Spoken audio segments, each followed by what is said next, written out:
And this is what if Deku was a Kryptonian. Now this is a My Hero X Dragon Ball what if, although you won't really see much of other characters. This is just a My Hero. Hold on, guys. So, yeah. Now, basically... Okay, sorry. So, basically, Deku will be a quarter Saiyan. He won't really have Saiyan, he won't have Super Saiyan.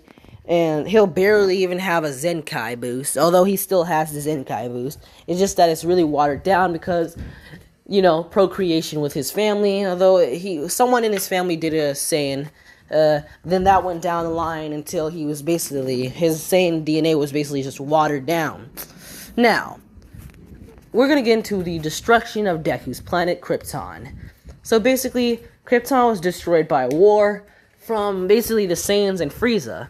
Now, the war basically of Krypton has been going on for 2 years now. Frieza has been attacking them relentlessly. The Saiyans never even had chances to... Basically, the Saiyans race is their numbers have decreased a lot because they can't, recreate with anything other. They can't literally do anything. Their race is basically just dying. There's nothing they can do. So, yeah. Now it is the final battle. The Krypton have finally been pushed back into their planet. Now, Frieza is planning on destroying them once and for all because he got the order to kill the Saiyans as well. Now, Frieza would launch a supernova at the planet, killing everything on it. All the Kryptonians have been destroyed.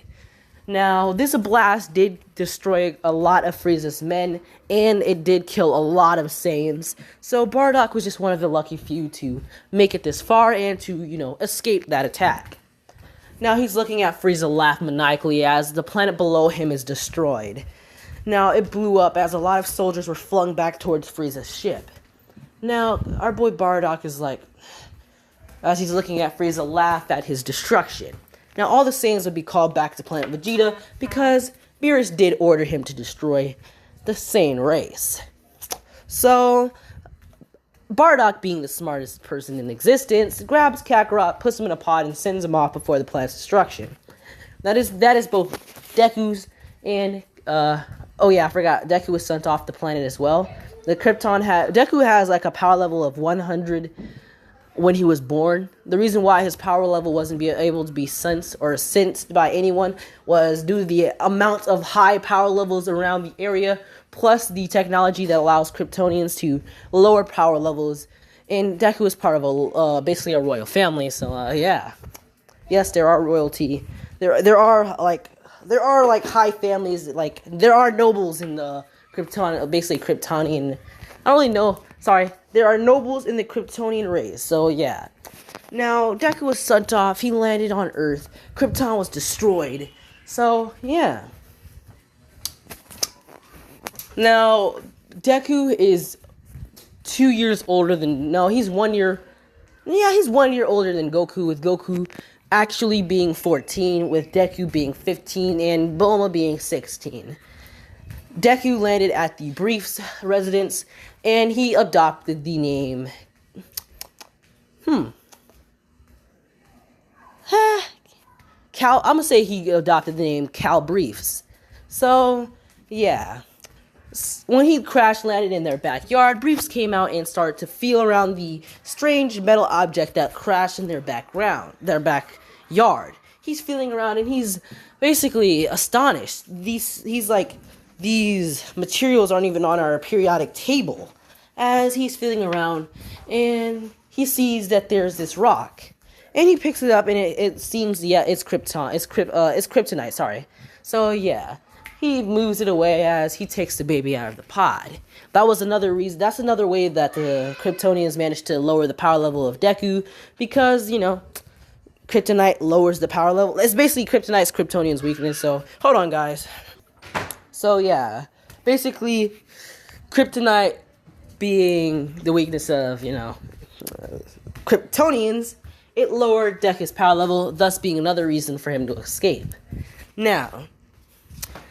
Basically, Panchi, I'm pretty sure her name is Panchi, but she would pick up Deku and she would take him inside because he was whining and he seemed hungry. she would make some of the bottle, or basically she'd make a bottle out of the stuff that Bulma had in her room. Because, not her room, sorry. Bulma's like 1 year old. She's just out of bottles and stuff. So, yeah. Basically, Panchi makes Deku a bottle, and she sits down with him as she feeds it to him. Now, Bulma is 1 year old now, so yeah. Briefs, you gotta go check that out. Briefs is basically feeding Deku. Not feeding Deku. Briefs is checking out the space pod. As when he walks in, he wants to study Deku because he thinks that he's not a human life form. Panchi is basically like, oh, I just got him to sleep. And she would ask if they could take him in. Brief with hesitation, and he would say, sure. As he would take some of Deku's blood and study it, finding out or basically seeing some of S cells and K cells, which are different from human DNA. So he's like, interesting. Now, Deku's abilities, strength, and feats in this one. So at the moment, Deku, like when Deku's 15, he is strong enough to lift 700 pounds with the help of the sun. Not with the help of the sun, sorry. He's able to lift 700 pounds without the help of the sun, and even more with the sun. His speed, he's as fast as the return stroke of a lightning bolt, so he's faster than Goku post training with Popo arc. So yeah, he is faster than Goku. No, that's way too fast. I would just say that he's faster than a speeding bullet. That's good enough. So yeah, he's faster than bullets. Now, sorry, hold on. So, yeah. Now, Deku's durability, he is strong enough to tank 3 to 4 of Roshi's non-full power, Kamehamehas. So, yeah. Now, this is the picture I was going to originally use, but these are the 2 pictures that I'll be using until Deku's actually an old-ass dude who, has facial hair. But, yeah, this is what Deku looks like right now.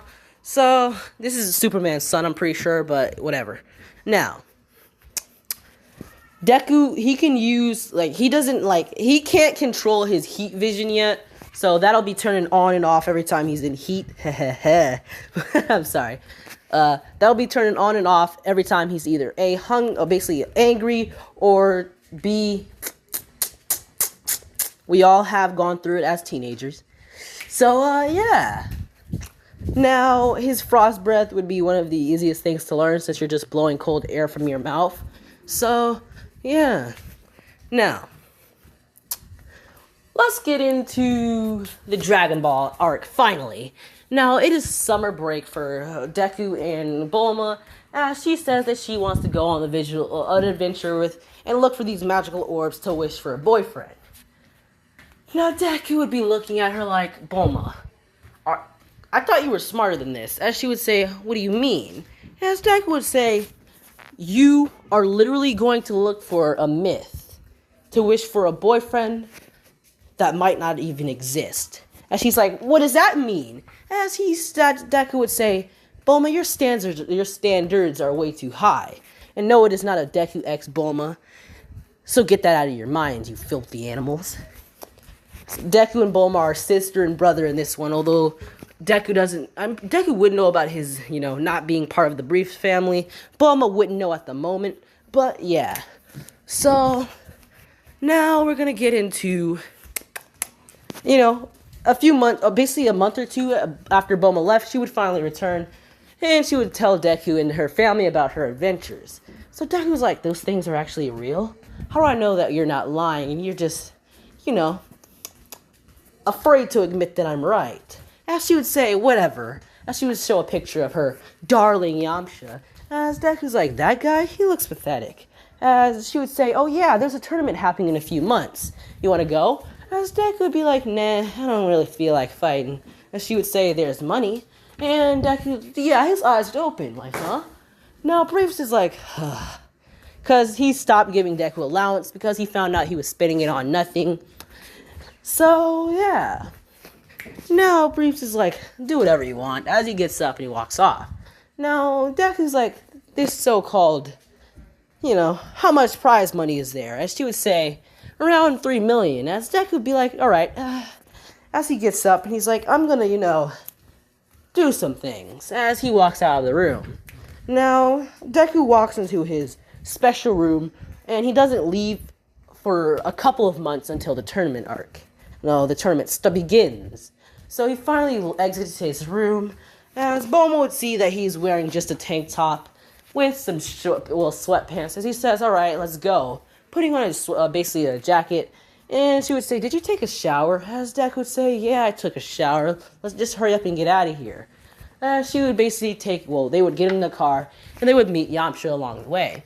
Now Deku's like, "This is the guy that you like?" As Yamcha's like, as he's looking down because this is a part of her family, and he doesn't want to mess it up for Bulma. Now, Deku's like, whatever, it's your love life. As he looks forward. Now, Deku's personality, he is not a hothead. He's basically like he's a cool dude, calm, collective. He doesn't make rash decisions, and he's extremely intelligent, although he relies on his strength and speed to win most of his fights. Pause. Now, our boy Deku would arrive there with Yamcha and Bulma, as Bulma or Yamcha would call out for Goku, Krillin, and our boy, Roshi. So, Roshi already signed himself up as Jackie Chun, and he walks over to, hit on Bulma, which Deku's just standing there with his hands in his pocket, and he looks down at Roshi with a glare. Well, a glint. It's like this. Like, his eyes right there. Yeah. Like I said, our boy Deku, he cannot actually, really control his, heat vision yet, because it's either he's, horny or he's angry. So, yeah. Now, Deku's a little bit frustrated at this old dude, hitting on his sister. So, his eyes start to basically glow. As Master Roshi's like, that's interesting. Does he have an ability similar to my Kamehameha, or my Kamehameha, which stands for the Lonely King or something, which its second meaning is the Turtle Destruction Wave? But he's like, does this kid basically have a similar ability to my Kamehameha? So he's like, alright, never mind. As he'd walk off, and he's like, and Goku would be like, so you're Bulma's brother. As Deku, well, our boy, Deku or Cal, would just look back down at Goku, and he would say, "Yeah, and you're that runt she was speaking so highly of, huh?" As Goku would be like, and Krillin would walk over and he's like, I'm pretty sure Krillin didn't really know them yet, but I don't know, because I didn't watch Dragon Ball. This is my way of skipping the Dragon Ball arc, but yeah. Now, after they introduced themselves, Deku would sign himself up, and they would begin the preliminaries the next day. Now, Deku is in the building. He does not have the sun. And basically, with the sun, hold on, guys. So, Deku, without the sun, he is basically as fast as a speeding bullet. And with the sun, he is faster than the return stroke of a lightning. So, yeah, he is pretty fast with the sun. But right now, he does not actually have the sun. So, our boy Deku, he basically gets into a common boxing stance as he's fighting some huge guy.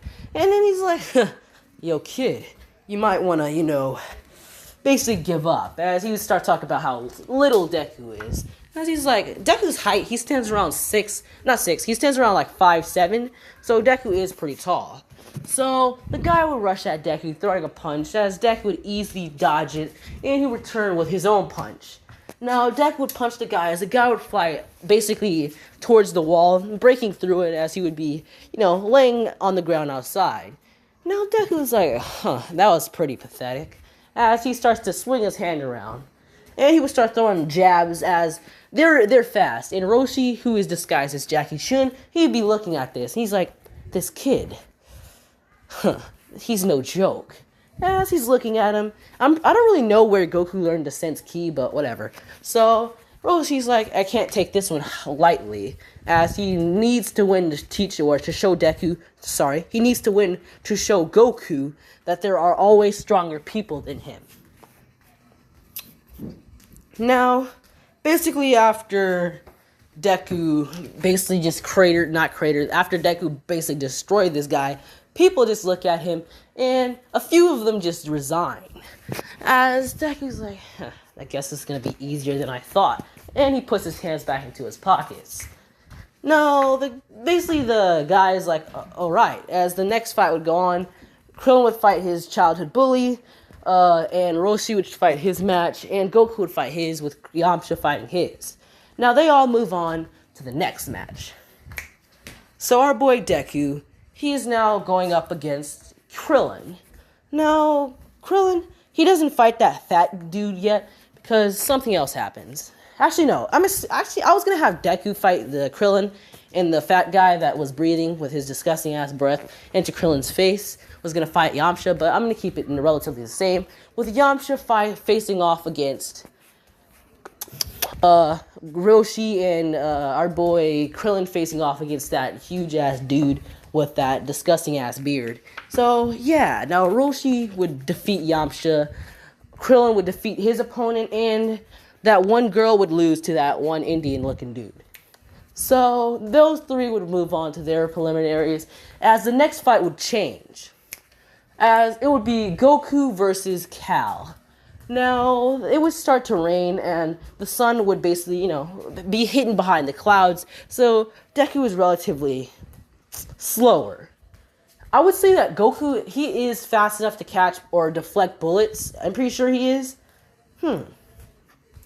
Yeah, I'm pretty sure Goku is fast enough to deflect bullets, so him and Deku relatively have the same speed at the moment, and Deku's strength, which would be relatively lower, so yeah, Deku right now him and Goku's strength are relatively the same, although Deku is because if you watch Dragon Ball, Goku was able to just barely push a rock that was heavier than 700 tons.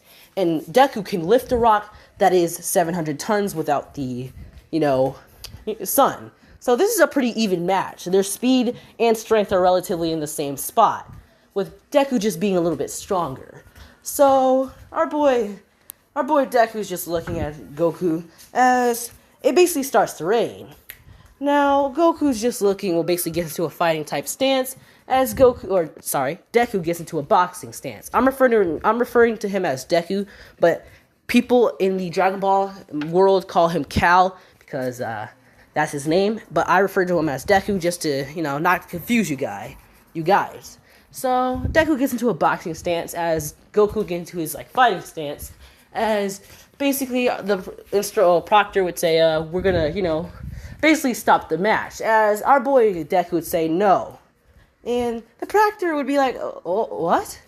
But it's raining. And then Deku would be like, because if it was, he would say, because if the rain wasn't here and the sun was out, as he would basically, point up to the sky, he would say that this fight wouldn't even last a second. And he's like, this is the only chance that I can, hold back.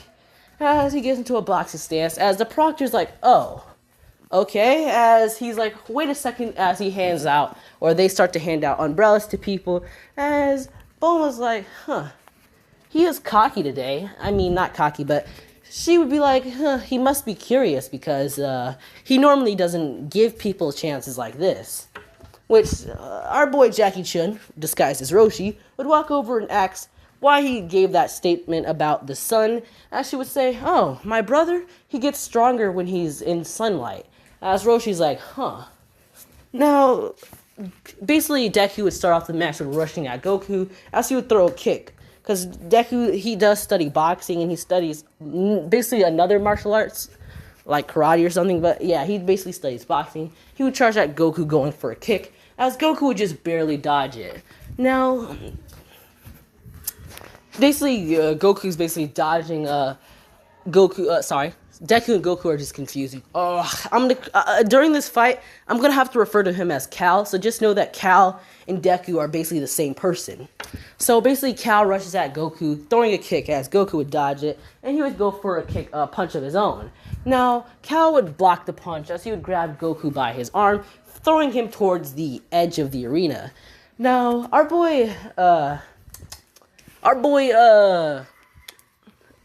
sorry, I forgot Goku's name. Our boy Goku would just barely be able to stop himself from falling out, as our boy, Cal's already up on him. He goes for an uppercut, punching Goku in his face, and he flings Goku up into the sky.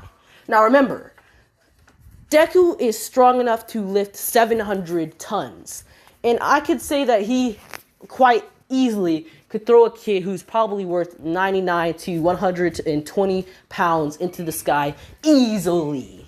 So he uppercuts Goku into the sky as Goku's just feeling the weight around Deku's hits, or Cal, as we refer to him as. Now, Cal, he's basically strong enough, like I said, to lift 700 tons without the help of the sun. Just imagine how strong he would be with a sun. Now, so our boy Deku and Goku are continuing their fight. As, like I said, our boy Cal would go for another punch or an uppercut, as Goku would just barely be able to, dodge this one. Now, Goku finally got Deku's fighting pattern down, as he would go rush for a punch. Now, our boy Deku grabs Goku's hand, as the rain finally stops, and the sun peeks out. Now, Deku would immediately feel the strength returning to him, as he would say, kid, you should have basically, you should have basically fought a little bit harder than that. As he grabs Goku by his arm, he swings him around, sort of like a dragon throw, as he would launch Goku in the air. Now, Goku is basically launched, he's really high up.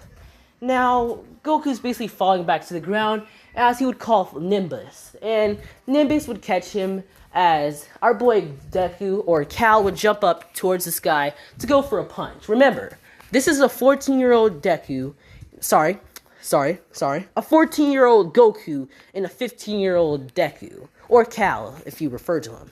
Cal Briefs, that's his name, if you forgot. Now, I might take this on to the Piccolo saga, probably not, but whatever. So, our boy Deku rushes up to the sky with a jump, because he can't fly at the moment, but he can leap incredibly high. So he basically leaps, going straight through. Actually, would he be pure of heart? Yeah, he is pure of heart. He doesn't have any evil intentions. But, no, he's not really, So I would say that Deku would actually pass through the Nimbus. As he passes through the Nimbus, grabbing Goku by his face. Pause. Now, basically, Cal has Goku's face as they're in the sky now. Now, Cal's like, alright, let's just hope that you're as adorable as my sister said. As he would be like, alright, as he would start to swing Goku around extremely fast. As people are looking up in the sky, they can barely see them because of their vision. Now, our boy Deku would scream seismic toss as he throws Goku back to the floor. Now, basically, Goku would be flying straight to he'd be flying straight towards the tournament arena. Extremely fast speeds, so he would be screaming for Nimbus, as Nimbus would just barely be able to catch him before he hits the ground. Now, basically, Deku is free falling towards the arena, as he's like, as Goku would rush towards Deku with his flying Nimbus. Now, he would basically throw a punch at him, as Goku would basically just, tank it, because he really can't dodge, because remember, he can't fucking fly, because, remember, he has to actually learn how to. Now, basically, Deku would basically take the brunt of the punch, as he's like, alright, as he grabs Goku by his arm, and he says, it seems that you didn't learn your lesson, as he throws Goku back to the floor, this time with Goku actually hitting the floor. Now, remember, they weren't really that high up in the air, and Goku does have a lot of durability, so that wouldn't really hurt him, but it would hurt him a lot, but it wouldn't break anything. Now, Bulma's like, Cal, you're going a little bit too hard. As Cal would fall, will basically land on the ground. He would crater the arena floor, because my dude did just free fall to the ground. And he's like, oh, as he gets up without a scratch. And Master Roshi's like, this boy is going to be a huge problem. But he's like, even if Goku doesn't win, then I guess I don't need to teach him about discipline. Now, I'll have to pause it right here. Now, you guys, I am unscripted. This is unscripted. So the next part will basically be, scripted, because I'm going to script the Piccolo saga going up. So, yeah, the like goal for this one will be 200 likes. And if you guys don't reach it, I'll basically lower it when I finish the script. But, yeah. Now, basically, Goku, after hitting the floor, yeah, he's just laying there. As Deku would be like, yeah, I think I did go a little bit hard. As he would grab Goku, and he would just pick Goku up, not in any specific way. He would just grab Goku's lower body. He'd be holding Goku like a football, and he would, toss him outside the ring. As Bulma would be extremely enraged with Cal. So he's like, you didn't have to go so hard. As Deku's like, whoa, I thought you said that he was durable and how fast he was and how strong he was. I expected him to be somewhat like me. I expected him to grow during the sunlight, or grow in the sunlight. And she's like, whatever. As she runs over to Goku, not even congratulating him on winning. Now Cal just brushes himself off, like, whatever. As Goku finally gets up, and he's like, ha, you're amazing. As basically Deku wasn't even expecting Goku to be praising him. He expected him to be mad. So basically Deku's like, you too, little man. I didn't expect you to, I didn't expect you to have that type of skill. But yeah. Now, Goku is extremely short, and Deku is tall. So yeah. Now, if you guys don't like this part, you can always tell me in the comments, and I can redo it, because I don't even like how I'm doing it now, but I already tried recording it multiple times, and it literally just, it didn't sit well with me, but yeah. So, this is what if Deku was a Kryptonian, and we're going to finish the tournament arc. Now, basically after Deku bodied our boy, Goku, Krillin has to go to his fight, which he fights against that dragon dude. Now, in this one, the dragon dude does the exact same thing he does with Goku, but yeah, Krillin can't really call for the Nimbus. Now, Deku, basically, he's basically just twitching now, because, he was raised by the Briefs, and because I want Deku to be a hero in this one, although he has that type of hero itch. He's like Great Saiyaman, plus he's a Z fighter, so yeah.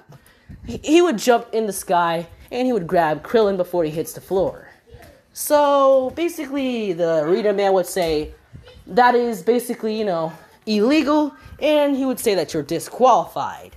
And Deku would be like, damn it, this is your fault, bald man. As Krillin's like, thank you, basically. As basically Deku would rip the gum off of him, and he would drop him. Now, Deku would walk off. This is like, damn. Now, Bulma will be looking at him with a satisfied look, as he's like, don't look at me like that. I just lost $3 million because of you. As he would stand in line. Now, Goku would be like, you're basically praising him to talk about how cool he is. And Deku's like, yeah, I guess I am pretty cool. As Roshi would be looking at him like, he isn't like I expected at all. Now, after Krillin and Deku got, disqualified, and Goku doesn't really, he lost. That means that our boy Master Roshi would have to go up against that dragon dude, with Master Roshi finishing him off relatively easy. And that is the end of the tournament arc, or the first tournament in Dragon Ball, and that is where I'll be leaving it off here. I don't really remember when or where the, I don't remember when the, I do not remember when I do not remember when the King Piccolo arc takes place, so I have to rewatch the anime, and thank you guys for watching. Now, the like goal, like I said, would be around 100 likes, and thank you, and, I didn't really decide on which Superman Deku would be, so I guess I'll let you decide. You can put whatever Superman you think that he should be, Milkman Man, or Prime, or Superman, or Superboy Prime, but that's you guys. Thank you for watching, and yeah.